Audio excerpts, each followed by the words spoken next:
প্রধানমন্ত্রী অনেক হবে, অনেক আসবে, প্রেসিডেন্ট অনেক হবে, অনেক আসবে, সেই হিসাবে তোমাদের আমি ভালোবাসি, তোমরা জানো। তোমরা সৎ পথে থেকো, মাতৃভূমিকে ভালোবাসো।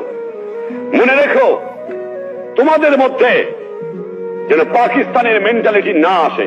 তোমরা পাকিস্তানের সৈনিক নও, তোমরা বাংলাদেশের সৈনিক। তোমরা হলো আমার পিপুলস আর্মি। তোমরা পেশাদার বাহিনী নয়, তোমরা শুধু সামরিক বাহিনী নও। তোমাদের দরকার হলে নিজের উৎপাদন করে খেয়ে তোমাদের দেশকে বাঁচতে হবে। এটা হবে আমার জনগণের বাহিনী, এটা হবে পিপুলস আর্মি। এটা পাকিস্তানের পেশাদারি আর্মি হবে না। এইদিকে তোমাদের খেয়াল রাখা দরকার।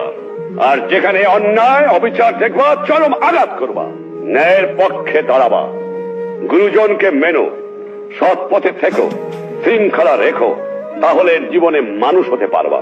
একথা তোমাদের ভুললে চলবে না।